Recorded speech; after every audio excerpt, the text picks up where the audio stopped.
स्वामी जी, आपका बहुत बहुत धन्यवाद। आपने द्रव्य और भाव को बड़े सुंदर तरीके से बताया कि द्रव्य तो तत्व है, जड़ तत्व और चेतन तत्व दोनों ही द्रव्य है। 5 आपने जड़ तत्व बताए, छठा जो द्रव्य तत्व यही कुदरत है। और ये कुदरत चलती है कुदरत के कानून पे, पूरा सिस्टम आपने बताया। और ये भाव करने हैं कि हे परमात्मा, मेरे भीतर विराजमान शुद्ध आत्मा भगवान, मुझे ऐसी शक्ति दो, जागृति दो कि मैं हर वक्त, मुझे ऐसे कर्म दो जो मोक्ष की और मुझे मोक्ष जाना, उसकी तीव्र इच्छा पैदा करो, तीव्र भाव पैदा करो। वो शुद्ध भाव है और वो हमको मुक्ति की ओर ले जाएगा। बहुत बहुत धन्यवाद स्वामी जी आपका। स्वामी जी, थोड़ा एक रिलेटिव सत्य की बात करते हैं, क्योंकि जीवन ज्यादा रिलेटिव सत्य में जाता है। हमारा लक्ष्य तो है रियल सत्य, सत्य है, मोक्ष है, लेकिन जीते हैं हम रिलेटिव सत्य में। हम मन वचन काया के आधार पर जीते हैं। तो इसीलिए एक प्रश्न पैदा होता है जो इंपॉर्टेंट प्रश्न है कि जो लक्ष्मी के अंतराय क्यों लगते हैं। यानी व्यक्ति बहुत मेहनत करता, 24 आवर्स मेहनत करता। मान लीजिए मजदूर है, 8 घंटे कड़ी मेहनत करके खड्डे खोदता, मिलता 200-500 रुपए हैं। और एक जो बैठा हुआ जो है व्यक्ति, धनाढ्य व्यक्ति है, सिर्फ बैठा रहता है, फोन पे बात करता, करोड़ों अरबों रुपए कमा लेता है। वो बेचारे के लगता रहता, और उसके हमेशा कमी रहती है पैसे की, कभी भी फजल यानी सफिशिएंसी नहीं रहती है। उसको लक्ष्मी का अंतराय जीवन भर लगा रहता है, जीवन भर प्रयास करता है, कई तरह के काम करता है, उद्योग करता है, दिमाग चलता है। तो कृपया थोड़ा सा ये बताए कि लक्ष्मी के अंतराय क्यों लगते हैं, कारण क्या है, और इस अंतराय को कोई तोड़ने का कारण भी बताओ। जो बेचारे दुखी लोग हैं, जो कि मैं रिलेटिव सत्य की बात, क्योंकि हमें सबको सुख देना है, हमें जो है वो जो जीने वाले लोगों को भी सुख देना है, मुक्ति में जाने वालों को भी मुक्ति भेजना है। तो आप थोड़ा बताइए कि व्यक्ति किस तरीके से कारण निवारण करके अंतराय को तोड़े। कितना सरल सिंपल प्रश्न है। लक्ष्मी का अंतराय क्यों आता है? जितनी भी लक्ष्मी चाहिए वो क्यों नहीं मिलती है? देखो, ये कितना बड़ा रहस्य है और ये मिस्ट्री है कि बात सही है कि बिना लक्ष्मी तो व्यवहार चलेगा नहीं, और लक्ष्मी सुख देने का साधन है भी नहीं।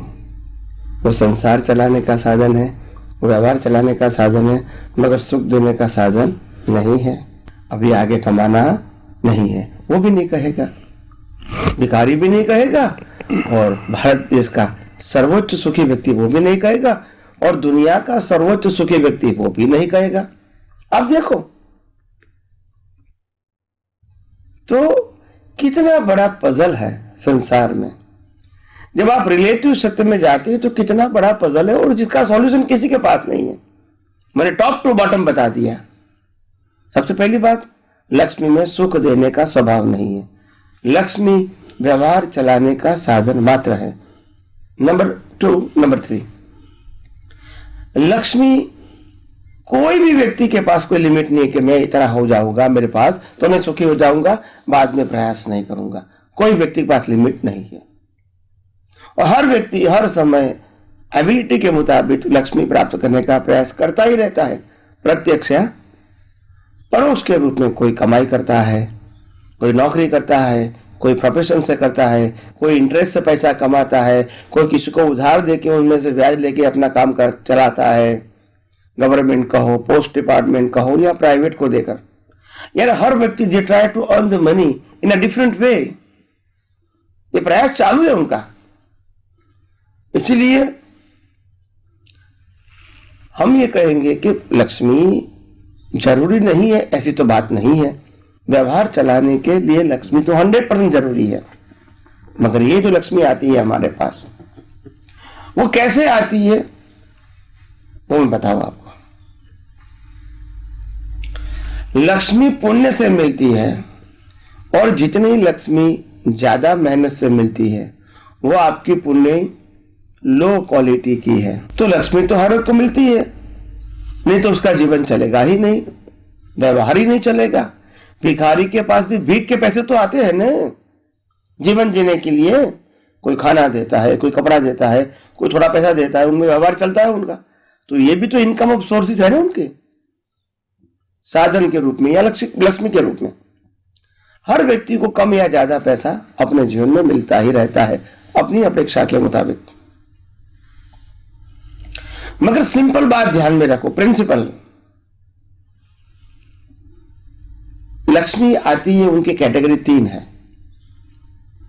जो लोग मेहनत करके मजूरी करते हैं उनको सिर्फ मजूरी मिलती है, मेहनत की मजूरी मिलती है, लेबर कॉस्ट। जो पढ़े लिखे बुद्धिशाली हैं इनको लेबर नहीं मन की मजूरी का सैलरी मिलता है। यहां शारीरिक लेबर को मजूरी बोलते हैं और मानसिक लेबर का रिजल्ट बोलेंगे सैलरी, या मजूरी बोलेंगे या सैलरी बोलेंगे। मगर दोनों का सोर्स तो इनकम ऑफ ही है, टाइटल कोई भी बोल दो। और जो मालिक होता है वो मजदूर भी नहीं है, हो सकता है बुद्धिशाली भी कम होगा, फिर भी इनको प्रॉफिट मिलता है। तो मेहनत से मजदूरी मिलती है, बुद्धि से प्रॉफिट मिलता है, बुद्धि से सैलरी मिलता है और पुण्य से प्रॉफिट मिलता है। ये बात आपको समझनी पड़ेगी। एक व्यक्ति एक फोन करके लाखों करोड़ों रुपया कमा सकते हैं, खो भी सकते हैं, और दूसरे व्यक्ति 8 घंटा मेहनत करके 500 रुपया कमाते हैं, 300 रुपया कमाते हैं, मेहनत मजदूरी करके। और एक कर्मचारी बुद्धिशाली 8 घंटा काम करके सैलरी पाता है। तो ये सभी बातों का रहस्य क्या है? लक्ष्मी का रहस्य मैं बताता हूं। लक्ष्मी बांटने से बढ़ती है, यूज करने से उसकी वैल्यू रहती है, और स्टोर करने से उसकी वैल्यू कम हो जाती है। आप कहोगे ये मेरा शरीर है, मेरे को 100 साल जीना है, मगर 5 साल बिल्कुल सोते रहूंगा तो फिर क्या होगा? बताइए मेरे को, ये कोई बेनिफिट होगा? मगर यूज करते रहोगे, सोते रहोगे, बोलते रहोगे, क्रिया करते रहोगे, लेन देन करते रहोगे, मिलते रहोगे। भले उसमें अच्छा बुरा हो सकता है, प्रॉफिट एंड लॉस हो सकता है, मान अपमान हो सकता है, मगर यही तो जीवन है। मगर आप कहोगे 5 साल के लिए मैं पथारी से बाहर ही नहीं निकलूंगा, उठूंगा ही नहीं, चलेगा? नहीं चलेगा। शरीर को हम एक्टिव रखना चाहते as far as possible. Lakshmi को क्या करते हैं? सुला देते हैं, बैंक में रख दो, गोल्ड में रख दो, सिल्वर में रख दो, इसका मूवमेंट नहीं करना है, स्थिर लॉकर में रख दो बस। फिर क्या होगा? आप यूज ही नहीं करते हैं। ये लक्ष्मी व्यवहार चलाने का साधन है, स्टॉक करने का साधन नहीं है। और आज पश्चिम के अंदर लोग सुखी क्यों है? भौतिक रूप की बात करता हूं, क्योंकि उसकी लक्ष्मी मूवमेंट करती है, और यहां हमारी लक्ष्मी है वो स्टोरेज हो गई है। धर्म के माध्यम से, संस्थाओं के माध्यम से भी स्टोरेज हो गई है। तो और भी बातें हम आगे करेंगे। आइए हम सब ये विज्ञान को आगे और गहराइयों से समझने की कोशिश करें।